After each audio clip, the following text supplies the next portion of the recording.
Thanks for joining us on another episode of the Let's Get It podcast. I'm your host, Justin Spalding. Today's guest is George Diekelman. George, I first met him about a year and a half ago. He came to my mastermind, and at that point in time, he had a couple single-family homes, a couple duplexes that he was renting out, but he really wanted to grow his multifamily portfolio, wanted to scale up. I started mentoring him, and 6 months later, the dude started just crushing it. He landed a 30-unit building. The guy did seller financing. He put down 20%. The guy seller financed at a very favorable interest rate. He bought a deal. He bought it under fair market value, I would say. I mean, I did the underwriting with him. And actually, that deal, I remember he doesn't live too far from me. I said, George, if you don't take this one, I'm going to buy this one. But he's got a great story. That one deal as a 27-year-old, 28-year-old at the time has completely changed his life going forward. And he's actually since bought another small business. He's been in the nitty-gritty of operating his real estate business. And so I'm super excited for George's future. I think you'll really, really like his story, and you'll learn a lot from this episode. Thank you for joining us. George, what's up, man? How you doing? I'm glad to have you in the studio. Yeah, thanks for having me in. So you came to my mastermind. We were just talking about this a little bit before we started filming here, but you came to my mastermind November, December, whatever it was, of 23. 24. No, 23. Yeah, 23, right before the new year. I had a 14, 15, 16 month break in between masterminds. So you've been doing some awesome stuff since then. Yeah, it's been I'm just getting started here. I think this is the first full year of entrepreneurship, like full time. Yeah. So it's been after leaving my mastermind, how long was it before you closed that first property? I closed in mid-April of 24. So it took me about 6 months to get. Not very long at all. Yeah, not very long at all. I tell people, I'm like, it should take you less than a year. If you're going out and doing this and actually doing what and again, like in my masterminds, in our accelerator and all that stuff, our private members group, I mean, I'm only sharing stuff in there that I've actually done and it's tried and true. And I'm like, I know for sure if you're actually going out and implementing this and doing it and being consistent, and really it doesn't take that long of being consistent doing it, you will come across a deal, and then it's just up to you to pull the trigger on. Yeah, just follow the playbook. How'd you find the deal? So really, I went on the mastermind, and I think the first thing I started out and just getting my foot in the door, working like a W-2 job on the West Coast. I was living in San Diego at the time, and was just doing like single family duplexes. When you're young, but too, by the way, right? Yeah. 23, 24? No, I'm 29. Jesus, you're 29. Okay. I thought you were really That's still young. Yeah. That's still You're young. way younger than that. But really, what helped me, and Tim was a mutual friend of ours. When I first met you, you were 27, right? Yeah. So Tim, a mutual friend of ours, really kind of motivated me to get into the mastermind and just start thinking a little bit bigger. Yeah. So I see him about once a year. I'm really close with his nephew. So got in the mastermind and just started kind of running your playbook on finding deals and really. When you were talking to Tim, what did you kind of say, or where were you at that point in time that the mastermind came up and he kind of pushed you that way? It was basically he was just trying to figure out, hey, what are you doing next with this? How are you trying to grow this? What's your plan? And then probably 2 months later, he's like, hey, you should really go to this mastermind. I followed you on and off since like 2020, just through social media, and I trust him a lot. And obviously, it was like a good chunk of change, especially at the time for me. Yeah, for sure. And really, I trust him, and just no questions asked. And if Tim says something to do and motivates you and thinks it can help, and I pulled the trigger on it. If you knowing what I know, helping you underwrite that deal, and knowing what I know about the deal. That the coming to the mastermind is like just a drop in the bucket at that point. Just a nickel now. Just a nickel now. You're rocking and rolling up there, which we'll get into in a minute because you're just crushing it. But I think the main thing was just like he kind of changed my frame of just picking up the phone and calling. Yeah. And really not trying to.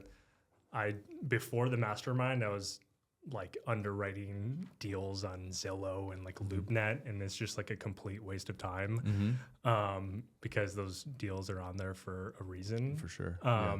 So I just started calling around, and I was really trying to find people who have bigger portfolios and that have owned the property for a long time, and that have a substantial real estate portfolio or have one in the past. Because just talking to people, it's like with those folks that have like 1 8 unit and then they've owned that 8 unit for years and years and years. Yeah. they think that 8 units worth gold, and they're just it's harder to have a conversation with those folks. It's like me as a seller. I'm hard to have a conversation with. Yeah. As opposed to the guy who has 100 units or has had 100 units in the past and is slowly consolidating. They're at least a little bit easier to talk to and like having a conversation. So really I was just calling everyone I knew, driving around, looking up tax LLC numbers online, and just calling around. And this one particularly, I was trying to get a hold of the seller for probably 2 months. And then I saw on Facebook this shitty little ad on Facebook with terrible pictures, and I was like, oh, that's the one I'm trying to get a hold of. They had it listed for rent on for rent on Facebook. So I called that, got the right number. Love that. Found out that these guys are big world travelers, and they were out of the country for 2+ months, and got a hold of them. And then just kind of continued down the process. And then just trying to like tell my story and like sell myself, because I went to the seller's house and he showed me this filing cabinet and a stack of direct mailers. He had about 100 direct mailers over the past 5 years. Yeah. And just trying to set yourself apart by telling your story and selling yourself on why they should come to you. Yeah. You picked up a deal like that. Leonard Brady, who also came to our mastermind, that's what he does too. He actually just goes through the Facebook marketplace and looks for the properties that are for rent in his area, and then we'll just call and say, hey, I'm actually not looking to rent the property, but would you entertain an offer if would you look at selling this thing? Yeah, because some of these people are like, they've recently evicted somebody. Yeah. And that there's sometimes pain there where, hey, I've been doing this for 20 years. Just, even if they didn't evict someone, it's just time to move on. They want to travel the world. Time for move on, and just we're done with this, and it's time to close this and it's chapter. and you said there like they had a full, and I mean I get so much direct mail too that I just toss them. I don't even really I don't keep any of them. But that being said, I mean, I'm also from the mindset of like direct mail has worked for me in the past too. So and I don't do as much of that. I'm picking up the phone by far. That's what I do the most of, and just like I tell other people. But by any and all means is what I tell people. But if you had to pick one, I'm definitely saying pick up the phone. Same here. And I've done some direct mail. The hardest part with direct mail is like just the consistency piece of it. It's got to be consistent. It's got to be a large volume for it to work. If you just try to direct mail like 3 properties or 10 properties, like good luck. Yeah, and you almost need, in my opinion, just to outsource it, just pay the money to outsource it. Yeah. As opposed to like trying to do it yourself. Versus like I tell people all the time, if you can get to 100 phone calls. Yeah. I don't think, if I had a challenge, and maybe we should do this sometime actually, Joel, as a piece of content, where I just sit there and make 100 phone calls, and it takes, I mean, because I leave voicemails. There's obviously working numbers, whatever, but I mean, if I go through my database, or if I find new properties, whatever, I don't know that I've ever been able to go 100 phone calls without being able to go out and buy a deal. Really? Mm-hmm. Nobody wants to put the fucking work in though. Yep. Yeah, George does. Yeah. And it's just the mindset too, is just like, how many calls do you think you actually made? Not that many. Like 30, 50 to 20, just in general. Yeah. Probably 80. 80. Probably 80 phone calls. I'm telling you cannot get someone, go out there and try to get. Now, the other thing that I tell that's really important is like what you did. You didn't use, and again, I think as AI gets better, or if someone traded the right AI program or used the tools correctly, I think that they could leverage AI to do this and help them do this. But I get people all the time that say, well, I what do they call it? Skip tracing or something like that. And I'm like, but the problem is you're that's almost like direct mail, where you just gotta just shoot it out there and shotgun it out. That's kind of what that skip tracing is, and like using AI to come up with all these lists and everything. Because the difference is like when you actually identify the type of property that you're trying to get, which is a value add, it might be deteriorating a little bit, it might be in the location you want to be. Versus like skip tracing is just going to give you all these numbers, right? They might even be, they might include office buildings that you're not even trying to go for. Yeah. It might include storage unit that you're not trying to go for, and you don't know that until you make the call. So if you're doing skip tracing, and that's where people are like, I made like 250 calls. I'm like, let me guess, you're skip tracing, or you're just buying a list from someone else. Yep, that's what I did. Versus if, like you said, you ran, you drove, you looked on Google, you created your own list and looked up those phone numbers. That's where you made 80 phone calls and you got your first deal. Yeah, my list was clean. Like it was the properties that I would legitimately buy and want to buy, and like I knew I was on my bike riding around. I love it. Like, I love it. Just seeing like because my mind says like I want to hold whatever property I buy now for at least 10 years. For sure. Or become, not to say I will. I've started to underwrite out 25 and 30 years. Yeah, which is on my stuff. awesome. And when you do that, it's freaking nuts. It's crazy. Because you just have to hold on. If you can just hold on for dear life. And you can look at how many times you can refinance it. And obviously, if you hold on to it for 30 years, you're probably going to do a CapEx program a couple times in that. Right. So you got to obviously plan for that and whatnot. But man, like it's pretty, I mean, the hardest part is finding the deal and repositioning the deal. That's always, those are the hardest things to do. And so like, once you're done there, it's like, yeah, I mean, if you can hold on to it, I mean, not to have too much of a cliffhanger, but like, you know, cause I'd love, you know, people are going to want to hear like what you've done, but like, has the first deal that you've done, did it and will it have changed your life forever? Yeah, it will, for sure. And part of it is just like the confidence that I've gotten from it for sure. is the big thing. And then also I just like the credibility that you feel like even since that deal, like for now, if this is one deal, it'll change my life. But like, I feel like I'm just getting started now. Let's go, man. Let's go. So can I dig into that? Is it the success of the deal or is it the fact that you successfully did a deal that gave you that confidence? I think is it both? Right. Because without the success of the deal, then it doesn't really matter. Sure. But I think part of it is just I got too excited there to answer the question. So I'm sorry, Joel. Keep going. No, that's great. I think it's completely both, but I think it's first is just like confidence. Like I can do this. It's not that hard to do. If you just like put in the work. And then also just like you have the credibility, like even since buying that deal, I've had brokers like reach out to me. One deal Where they realize you're a closer. Yeah. And before this, I was just a guy with some single families and a duplex and triplex. And now that, they see and like, I'm on whatever list that they have. And like I've met with a couple of them. They're willing to have a conversation with me as opposed to 15 months ago that I couldn't even get a coffee with them. Yep. Which is, again, you remember from my mastermind, I'm like, guys, stop wasting your time. Your primary thing, again, should not be calling all the brokers. That should not be your primary thing. It doesn't mean, I'm not saying don't do it, but if that's the only thing you're doing, you're screwed because they're only getting paid when something transacts. They're not getting paid to just field phone calls from someone that's never done anything before.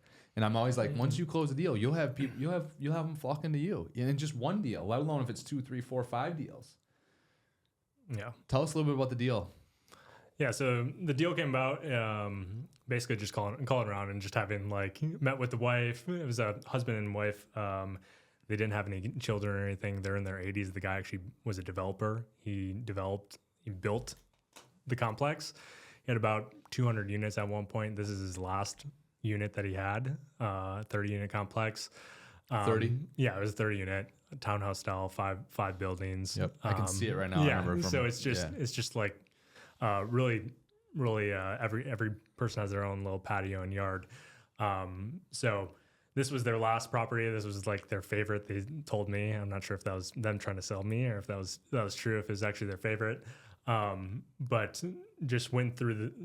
He had a kind of a price in mind. I was trying to pitch him seller financing on it, but he actually pitched me on it. That he's like, hey, I want to sell this on a land contract. That's awesome. I've done it in the past and been successful with it. It's reduced kind of his tax burden as well, which all these guys, that's all they care about is like reducing their tax burden. So that's kind of, he had a number in mind, and since he's done it, it was within the ballpark. I think where we negotiated more on was the interest rate on that land contract seller finance deal. So he's holding 80% of the note, and then we put in a 20% down payment towards him. Yeah. So what was your total purchase price on that? And by the way, George is from Wisconsin, and so this was in an area where I don't currently operate where he bought this deal, but I'm pretty sure I told you, dude, if you don't buy this, I'm going to buy it. Didn't I? Yeah, you did. I said, I remember that part of the conversation. I'm like, this is a good deal. There's a huge upside here. You're getting in at a really low basis. There's a lot of upside based on the comps. I'm like, if you don't, now you're part of my membership group, so I wasn't going to run you over like that. But I was like, man, if you don't buy this, you got to let me know, because I'm going to make the phone call and I'll pay you a little fee or whatever, and I'm going to buy this. Yeah. So I forgot what the So 30 unit, seller finances, so you put down 20%, seller it was held 80%. $2.5 million purchase price. Across 30 units, so you're under 100. You're in under 100 grand a door for townhome style. Townhome style, and which then is awesome product. I love that product. Yeah.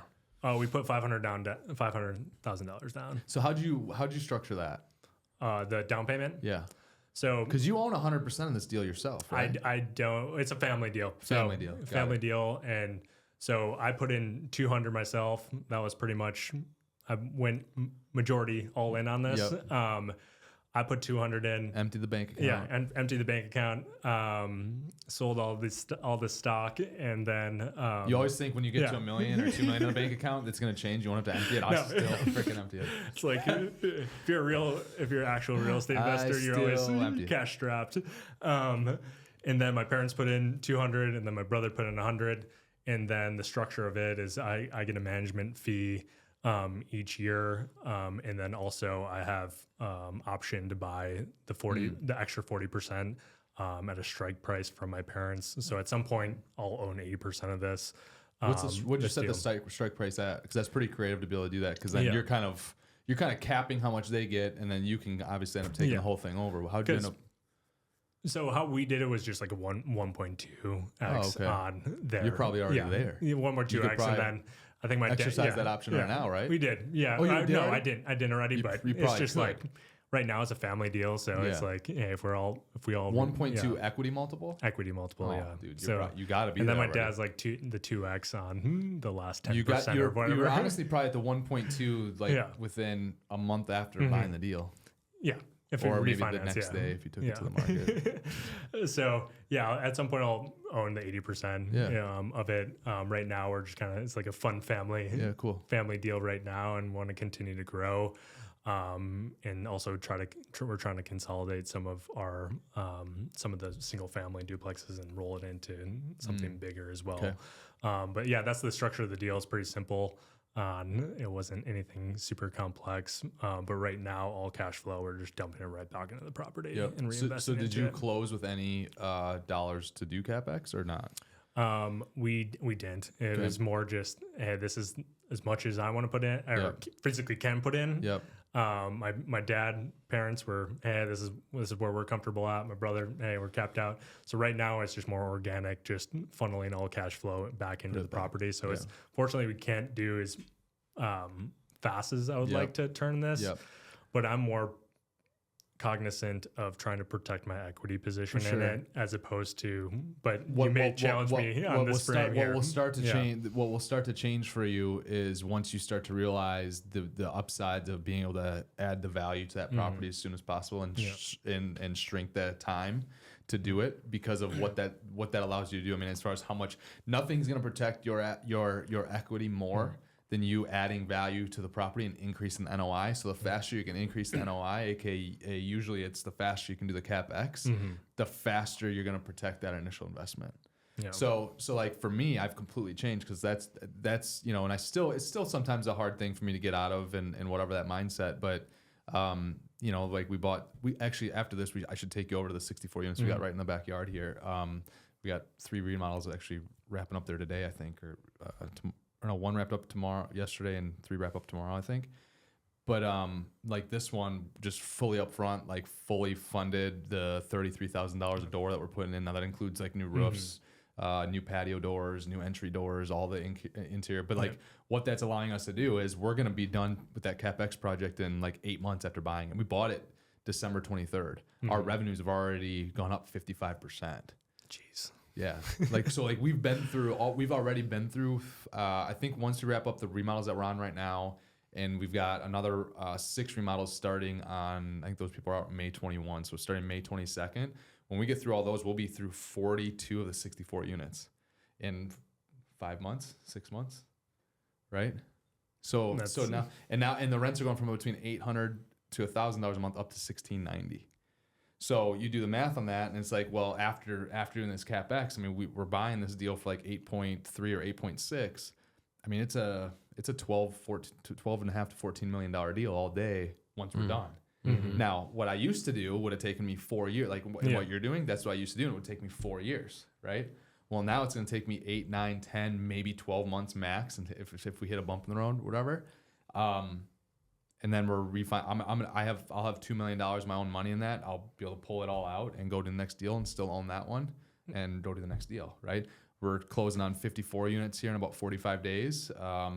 And that one we're picking up for about $4 million. It also includes a 20,000 square foot commercial space.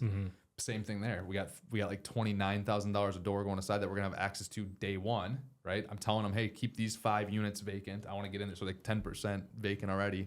We're going to get in there on day one, or even maybe before we close, start demoing, remodeling. I've seen some of your videos. You get in there. Yeah. The trucks are there. Like, we're trying to get when you're at the closing table. Because like the faster I can, nothing takes away the risk faster than increasing the NOI. Right.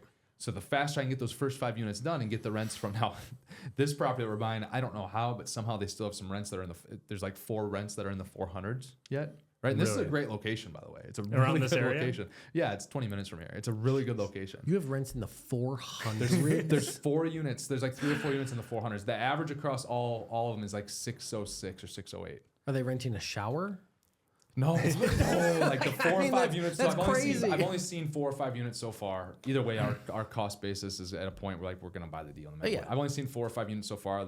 Those units that I've seen are actually bigger than some of our own properties are my comps on this. Yeah. Right. Because we have 300, 400 units in that area already. So like my own properties are already the comps. And so I go through it and like they're bigger. The units I went through are bigger than the comps we have. So, but the thing is okay, go through this. And in my mind, I'm like I think on this one, and there's some unique plays here because there's some vacant land where we could add some stuff. The commercial, I think we can convert to like townhomes and stuff. So depending what we do, I think for sure all day, it's a $7.5 million deal to $8 million deal all day easily. So again, we're refinancing out like 80%, 90% of our capital when we're done. But I think we have a chance to hit 8.5, 10 million on the deal, 18 to 24 months from now, if we, add some of the things that we need to add as well and whatnot. But again, so you doing the one deal over, it's going to take you 2 or 3 or 4. You probably know ballpark how long it's going to take you. Maybe 3 years. Take 3 years. 3 years. 3.5 years. So you taking 3.5 years on that, right? To cycle through your capital, right? And turn that capital, right? Turn the equity. I'm doing that in 8 months. So to 12 months. So I'm gonna recycle my capital 4 to 4.3 times faster than you're going to. Yeah. Right. Now that's all because of the speed. And how do you get speed? Is if you're well capitalized. If you have access to the cash to be able to do it, where you don't have to just wait and do it out of cash flow. Right now, there's still deals that we're still limping along because I bought them 4 or 5 years, whatever, and they're older properties and things just come up, and I haven't structured. I've been structuring deals the way I'm structuring them right now for the last like 18 to 24 months, maybe a little bit longer than 24 months. No, like about 18 months actually. So it's kind of our new like model, the new way of doing things. But again, it's because it's if you're well capitalized, you're reducing your risk as well. And when did you change that? Like after it started taking me 3 years to get through some of these. So this was like 2 years ago where you really changed. Yeah. 18 months. And that was just raising more money on the front end. Just putting more money in the front end. Obviously that becomes easier because like now too, I'm getting to the point where like I'm doing the math on this stuff. I'm like, it's going to get to a point where like I'm going to need a lot of acquisitions just to put my own money to work off of like refis and whatnot. That's when we were on your mastermind. You were just starting to look more into doing more personal deals. Yes, so that's kind of when I kind of started that. You were looking to maybe do a portfolio on the side. So that's what we're doing right now is like I think 30 to 50% of what we buy will just be you and your myself family, and close family. I mean like this deal back here I think I got 80% or something like that. 78 82% is mine. Yeah. So and part of it is like I still want my family to be involved. I like growing their wealth too and whatnot. And we're not going to ever stop raising money because it's just extremely profitable as well. But I think it's just our structure changes a little bit. The deals we bring other investors in on change. I think we can widen our scope as far as like size and whatnot. If there's 1,000, 2,000 unit portfolio, I think we can probably go after it. Because like as you start to put more of your own money in, if people hear that you're writing $1.7 million into a deal, you have you can raise a lot of money because you're like, whoa, you're putting in that much. I mean, most people you are must putting in believe in no the money. deal. Yeah. No, most guys that are raising money are putting in no money or 1% or 4% or whatever. And they're just living off the management fees. Yeah. So when you can raise, when you got money talks. For sure. So where's the NOI at now? Have you grown the NOI? Like how many units have you kind of been through already? And has this been about a year since you've bought this deal? About a year. Yeah. So the first year we did about five Okay. units. So about 1/6 of the property. About 1/6 of the property. This year we'll probably do another 7 to 8 units. Okay. So you'll be about halfway. About halfway through. And then as you go, you get more cash flow. So now you can the next yeah. year you can do 12, and then and then maybe wrap it up and whatever. Yeah. So we increased the NOI probably 8%. Okay. So I think part of that is just getting more confidence to really push these rents because there's lots of runway to go. Yep. And even the first year we were only at 1.5% vacancy. Yep. And that was like I wasn't aggressive enough. Sure. And it was just more being not just now I have the confidence where this renewal season to really be aggressive and we have the more capital in the bank now where we're able to turn some of these units from the cash flow. And you honestly bought right because you probably could have probably bought that deal and the next day probably sold it for 10%, 15% more than what you bought it for. So on top of that, you've also increased the NOI, right? So you're in a really good spot as far as equity you've got in that property. Yeah, and we've gotten way faster at turning. Yeah, for sure. Turning units and just have because I've never really turned units like that in the past, and so just having the basic blueprint. They're in pretty rough shape or just tired or they were just tired. What all you guys doing to them? We do vinyl plank throughout, carpets in the bedrooms, new vanities, new mirror, new light fixtures, new paint. Countertops in the kitchens countertops and cabinets in the kitchens or not? They're in solid shape right now. So we might do similar to, I think you might have done this in the past where you just change the boxes are in good shape, but just doing the doors. Yep. And then just doing new appliances. So we usually can get in and out with between, depending on the unit, $5,000 to $7,000 a unit. That's pretty good. And you're doing a lot of it yourself too, so you're not having to pay $3,000, $4,000, $5,000 to any other labor, right? So my mother is very well connected, and she knows everybody. She knows the plumber who just went out on his own, and we're half the price of what we'd pay a plumbing company. We got the guy laying vinyl plank, and then I'm still awesome.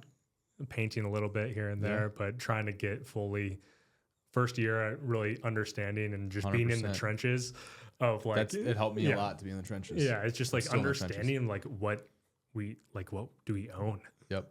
As part of it. Do you ever listen to the Founders podcast? I do. Yeah, I just started. I'm a big, I love that guy. And then I'm a big fan of My First Million and Acquiring Minds. And have you heard of Acquired? I've heard of Acquired. That's another one you should listen to. I like the Founders is great. Yeah. The Founders one on Ludwig, Daniel Ludwig. Did you listen to that one? It's a newer one.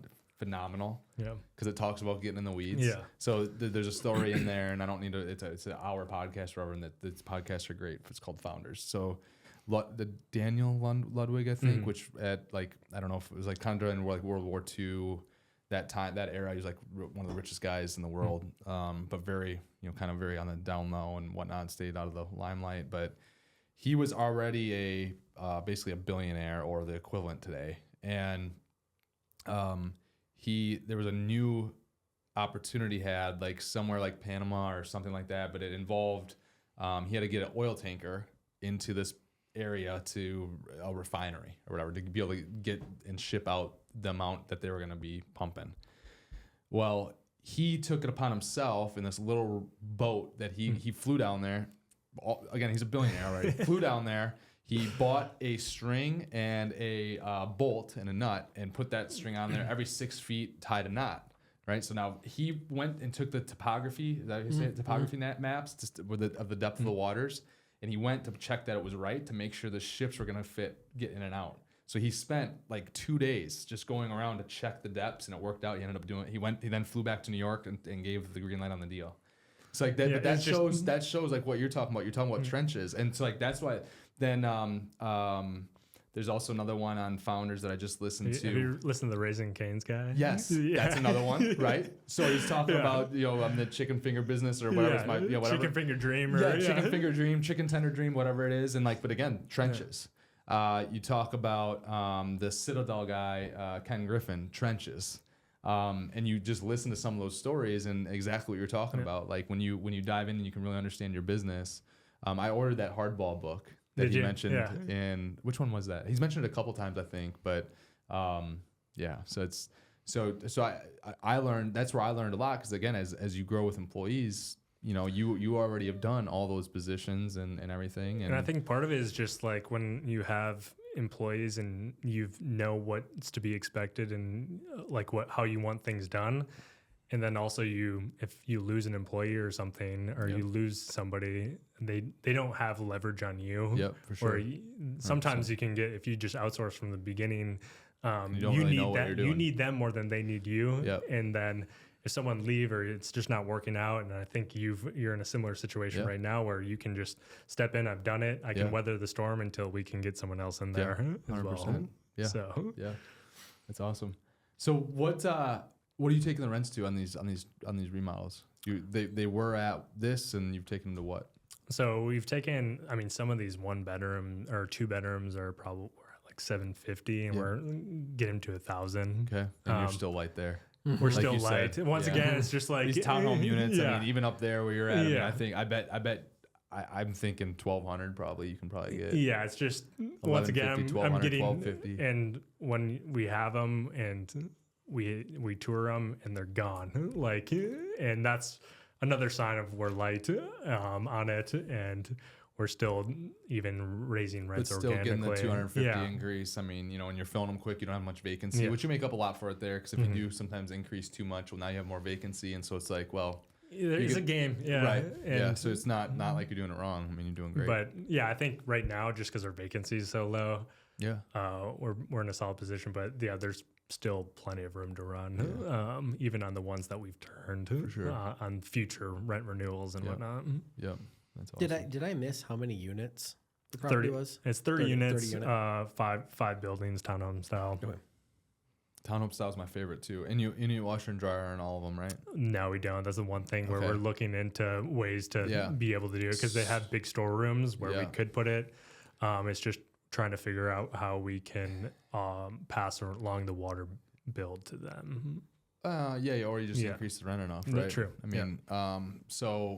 I mean, the thing is they'll rent even faster. So like 2021, 2022, when we bought 1,200 units or whatever we bought, however many we bought, 1,500 units, 80% of them had washer dryers. And all of a sudden what I saw was like stuff was just leasing so much faster, higher rates than we thought. Why not? So like right now we're turning over, we're doing a big CapEx project on a 96 unit deal and an 88 unit deal. And we're adding in-unit washer dryers. Now a 96 unit deal is all 1 bedrooms, small 1 bedrooms. So we're actually trying out a combo machine that's a washer and a dryer in one, because then that way you don't have to do the ventilation. Yeah. You'll have to let me know. Have you gotten feedback on it yet? Well, we're just installing our first. Like we had to update the entire electrical of the building, and so this was an expensive project. But I really believe. I mean, it's gonna end up costing us like $8,000 a door on this one to do it. Then we got a 2-bedroom apartment complex, 2-bed, 1-bath, 88 units. We're adding a washer and a dryer in there, so we got to do the ventilation one. Now we'll probably spend like $4,000 to $5,500 a door on this one. This one we're going to the regular like stacked machine, just because like there's 2 bedrooms and more laundry, and I didn't want to mess around with potential problems. So, but I mean, that's how much I believe in it. We're investing big dollars back into it, just because again, how much faster they rent, right? Which again, you see those dollars add up as, because like if your team only has to go do 1 showing to fill it, right? Yeah. Well, now they can oversee more units, which then your payroll per unit is going to drop. Your payroll as a percentage of revenue drops. Right, so you see it in so many different ways, other than just raising the rent, which people don't. I'm about the net operating income, right? Yeah, for sure. So many. Now I talk about revenue a lot, and obviously revenue is a huge driver of it. But anytime you can increase the net operating income, whether it's efficiencies and whatnot, it helps a lot. Mm-hmm. I'm not sure. I'm curious to see what the retention would be, as opposed to how much longer people stay when there's washer and dryers, For as sure. opposed to how fast they turn compared to ones that don't. Yeah, so we use, at the properties we're doing CapEx at, we use realtors to help us lease out some apartments sometimes, just because we have like an excess of supply usually. Like, instead of having like 15% or 20% of our units come available each year, we have like 80% are going to come available, right? So I was talking to a broker who's going to help list some of these and do some showings, get some applications and stuff for us. And she said, oh yeah, it's crazy that you're doing this project, adding washer and dryers and units. I just talked with a tenant who left your property, and the only complaint they had was it was common area laundry. And I'm like, shit, that's great to know. You know, like that's why I'm like, that's bam. But I so that's how much I believe in it, right? That we lost that person. Now, again, each time like someone moves out, just to turn the unit between vacancy, you know, turning it, the maintenance labor. I mean, your average is between, I mean, it depends on if the CapEx is already done, it's obviously a lot less, but like on average, you're gonna be $2,500 to $3,500, you know, cost to basically remarket it, get it full again, and whatnot. You know, the vacancy costs on it, right? A full month being vacant at $1,400 a month, that's half of it right there. Right. So I mean, if a washer and dryer was in there where she would have stayed, that would have been extra basically $3,000. So yeah. It's we'll have to look more into it, especially. And what we're doing is like we're offering people too the ability, like in the renewal, to stay. Like they're seeing all the work being done. So like some of these, we're getting our full remodel rent without having to do anything other than add the washer and dryer, because all the units right out of the gate are getting the washer and dryers. Like all the electrical's already been put in for it, and all the plumbing's being worked on now. So like even if it's an occupied unit, they're gonna get it. And if their lease isn't up yet, they just get it for free for another 4 months or 6 months, or whatever, till their lease runs out. But we're having people re-sign right now. It's only like 25-30% that are re-signing, and they're going from like $1,000 a month to $1,425 because of, you know, the washer dryer and just the other upgrades of the property and whatnot. Now we're doing other upgrades too. I mean, the common areas are going next level, and the landscaping, and we're adding like a dog park and grills and, you know, all this stuff, but fixing up patios, but new patio doors, new windows. I mean, there's a lot going on there, but that's crazy. it's desirable to have your stuff in unit. Yeah. Personally, yeah. I mean, when I was rent and it's like you want it. You have it in unit, right? Yeah, it's like you want. I wouldn't even consider one that's not. That's when I was like, when I was renting. When I was even renting, think about I didn't care about anything. I just wanted laundry in the unit. 100%. That's all I cared about. I thought it was gross to have to go to somewhere else and have a shared laundry. I'm like, and I don't it's want. just a pain. Right. Like it's such an I'm so inconvenience. lazy. Even if it's in the same building. Too lazy to go go up and down and sit there and wait for it. Yeah. And it's just remembering. Well, yeah, that's the other thing. I'm the type of laundry guy that like. I put something in the wash. Oh yeah. And it might be the day later I'll put it in the dryer. I'm and then it same might way, sit in the dryer for like 4 days. Yep. I'm the same guy. Can't do that. Can't do that in the common area. We have loads of laundry that sit in the wash, and then a day or two later we rewash. Then we rewash, and it'll get 3-4 wash cycles before I remember to get it out and put it in the dryer. Well, this is bad too. But like then once it hits my laundry basket, it stays in the laundry room. Like, my laundry room, like Jamie, you know, everyone else gets theirs emptied, and mine kind of just. We have a gal that cleans our house, and someone that come over to watch crew and whatnot. And there's sometimes my laundry's just like done, and someone folded it for me. I know it wasn't. Sometimes my wife does it. Sometimes Bryn does it, but. It was probably one of those two that just got sick of seeing it there when they were trying to find something for crew, and so they just did it. But that's the one I hate: cooking, cleaning, and packing. I hate it. And laundry. Hate it so much. Those are the 4 things: cooking, cleaning, packing, and laundry. Those are the 4 things that I just. Do you have someone packing your bags yet? No. He's getting. But I know people that do it. I keep it so limited. Sure. So I'm to the point like when we go, like when we went to Cabo, I'll pack a bag and I'm really light. I just did laundry. Yeah. I didn't do it. At the 4 Seasons, you can check what you want clean, and I like put it in the thing and check. This is what I want. So like I just do the laundry there, and I'm like, worst case is if I forget it, I'm just gonna buy another one. That's exactly right. Like if I run out of underwear and there's no laundry, I'll just go buy a laundry, then keep it. I'll go buy 2 pairs of boxers and just keep the boxers there when I bring it back home. Whatever. Right.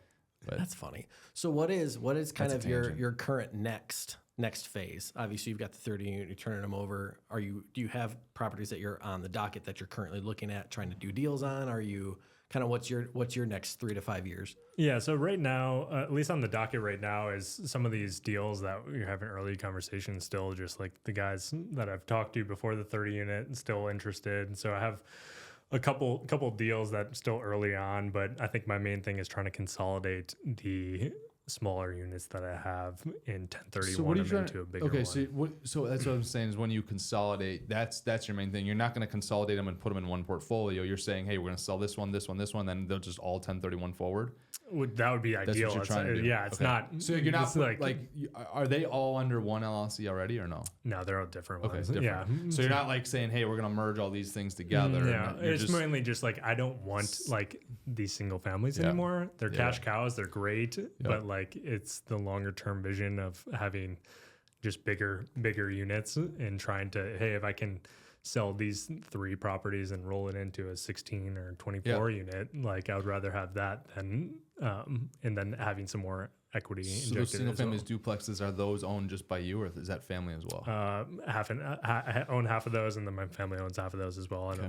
How much equity do you guys have built up in their ballpark, if you don't mind? I started in 2020 with a few of these, so I probably have, with the ones that I own solely by myself, probably like 180 in it, and then trying to either inject fresh capital that I have into it to a bigger one, but it's just trying to have more bigger properties, because my criteria at least is, hey, I want 8 units and above, that value add where it's, hey, that's a C property right now, trying to push it to a B.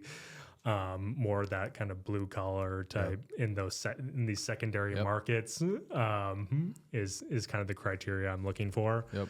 If you ever find deals too, because we're in the same area a little bit, and you pass on them for whatever reason, bring them to me. I'll pay you a fee. Bring them to me. I'll take you up on that. But right now, as well as just like trying to build like just cash flow. So I actually have one of my best friends. We're partnering up. We're trying to acquire small businesses as well. So we just acquired our first small business about 2 months ago. So it's like a home care agency. So we're trying to increase just the cash flow, because I want to have cash flow from the real estate, but to be able to reinvest in it and not like be able to solely live off the cash flow, and have more cash flow from the businesses where I can dump it all and increasing the real estate portfolio as well. Is this like, do you own the properties and people live in those properties and you take care of them, or do you? No, this is like an agency where there's like caregivers that go into people's homes, so it's a very like low fixed costs. I see. And just seeing like more of the aging population where, hey, there's going to be a lot of baby boomers that need help and don't want to go to an assisted living facility, and right now just trying to get operators into the business so that they can run, just be more high level financial, and trying to do more marketing on it as well. So me and my buddy, we're trying to build a holding company as well of small businesses. But how'd you find that business? Just biz buy sell. Seller financing at all? Or no, there's just SBA loan, put 10% down. Okay. Because that was the thing where it's just like real estate, there's just so much capital that's needed, where right now I really want to I'd rather be the guy who owns 80% of a 100 unit portfolio than own 40% of a 400 or 20% of a 400 unit portfolio. So just trying to get more capital and just the return on investment of a small business, and like having more of that holding companies, and you can have more fresh cash to then dump into real estate. So what types of returns do you see in the business from the small business? Well, you only need 10% down for SBA loan. So you can get your initial investment back in year 1. Really? That's what you're going to see on this one? Yeah. That's great. And then be able, but the main thing is just, it's more variables and it's more day to day. Probably a little bit more headache even? Or it's not? more headache for sure. Yeah. Who's operating it? Right now, I'm decently involved in it right now, pretty involved day to day, and trying to build the team right now, and getting someone in there that can manage day to day and pay for that day to day. How many total employees does that have? In the office, there's 3 right now, and then there's like kind of like the 1099 type contractors, or they're actually W-2, but they're like, they don't come in the office. There's like 50 or 60 of them. Oh, yeah. So it's a pretty big shop. How much? What are you guys doing a year in revenue? 1.2. Nice. So nothing crazy, but what's the margins, like 25%, 30%? 18 to 20% margin on it. Yeah. So that's one thing where it's just like, because after the 30 unit, I was light on cash. Oh yeah. And I kind of put it in a corner, and then just trying to be more entrepreneurial and trying to find ways to get more cash to do in the real estate as well. Well, when you find the next real estate deal, like keep that in mind. You're like, okay, how can we, again, the bank could pay for 80% of 50, 60, 80% of the CapEx as well. A lot of times, if you're working with the right bank, right? So again, it's just a matter of, it doesn't mean that you have to come with all the CapEx money on top of the purchase price. It's just because, again, we've done that where we come up and we'll just write the check in and we come up with $5.5 million of CapEx, or it'll be $3 million of CapEx and the bank's going to pay for 60% of it. We got to pay for 40%, or the bank might pay for 80%. We pay for 20%.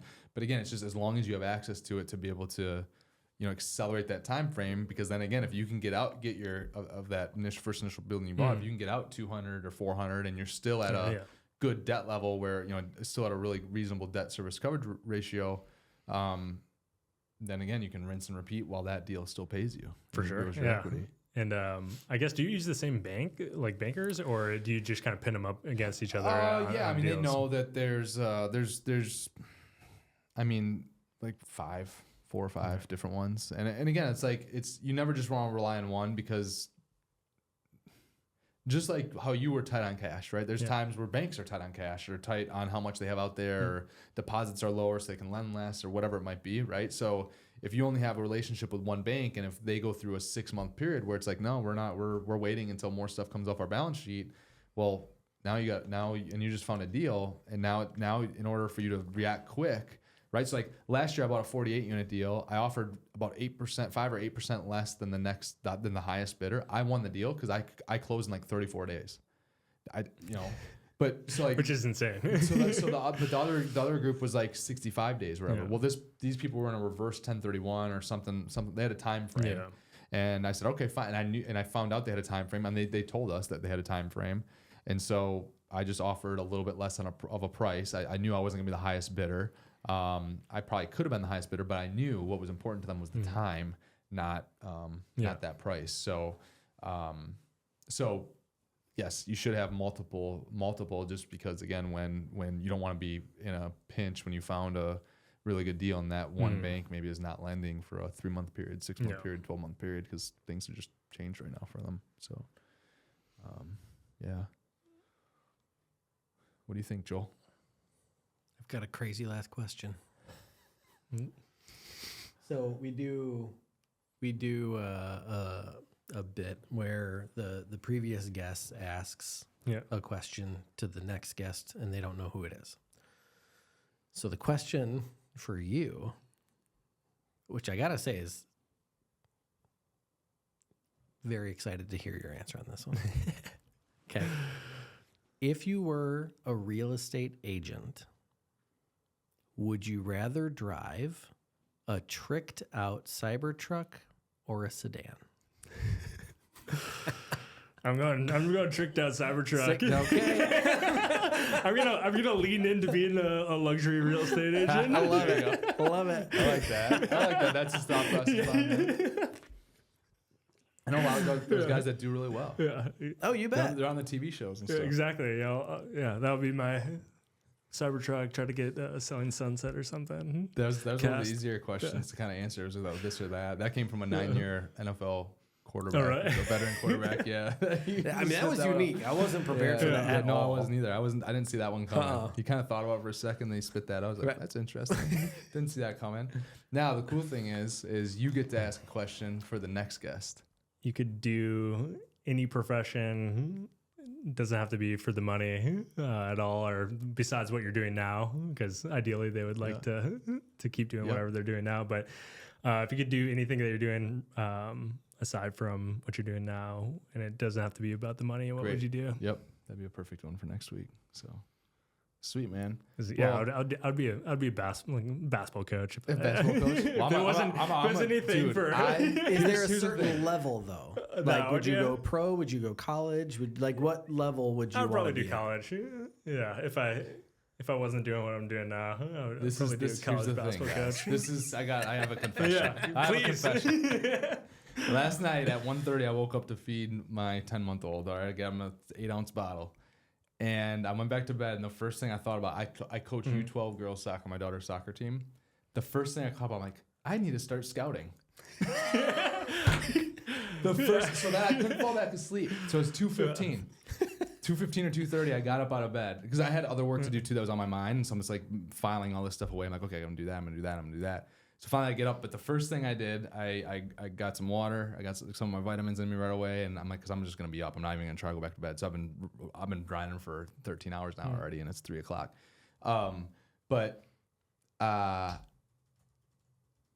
the first thing I did was look at our schedule, see who our upcoming opponents are.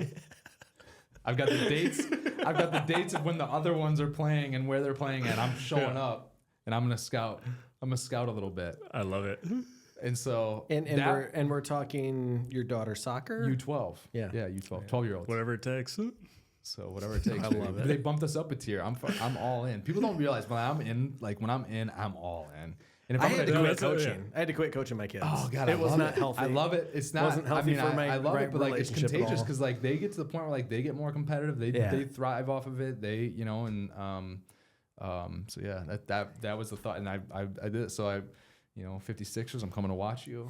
We're coming for you. There's a couple teams. Like I'm coming to watch you guys. They bumped us up a tier. I'm like, all right, we're 1-0 right now. We just won our first game, 2-1. Okay. We should have scored like 2 or 3 more goals, and honestly, we shouldn't have gave up the one. But that's always sports. Shoulda, coulda, woulda, whatever. So but now we're scouting. So we're gonna see what people are doing on goal kicks, what they're doing on corner kicks, what their formations are, who their studs are. I love it. We're gonna take some weapons away, all right? And we're gonna be like, girls, this is and they're gonna be like, how do you know this? I'm like, well, I'm putting in the work. went to their game this morning before ours. There's the team that one team I'm going to scout. They play earlier in the day than us. I'm going to go watch them. Sure. We play them later in the day. Yep. So we're going to have fresh legs, and they're going to be scouted. And the I'm strategy. saying this, and now maybe this is not. Maybe this, I wonder if this is frowned hold upon. this podcast tonight. It's a couple weeks. We got a couple weeks left, so you should be okay. I hope this isn't frowned upon in that league. But yeah, I'm gonna scout a little bit. So. Anyways, and then after that, that only took me like 15 minutes, and then after that, I cranked out some work. So underwriting some new deals and whatnot at 3 a.m., 4 a.m. So. George, appreciate it, man. Yeah, thanks for having me in. Yeah, it's awesome to have you here, and hopefully, I'd love to get you if you as you keep having success and whatnot. Would love to get you in here again, like 8 months, 12 months, 16 months from now, something like that. Hopefully, to just like see where this goes, because again. Every time I see Tim or like talk with Tim, we talk about you. I'm like, dude, all I say is like, I'm so excited for George. I'm so glad that he got to the mastermind and like then executed on it, because like, again, just that one deal, what that does from your experience, confidence, and also like the equity you have and what that's going to do for us, like it changes your life. For sure. And no, it's just, that mastermind was awesome. Yeah. And it really just changed my whole frame of like how to look at stuff. And Yeah. it's been a huge help going forward, and just appreciate you. Appreciate you coming, buddy. Thank you. Appreciate it. Thank you guys for watching. We'll see you next time.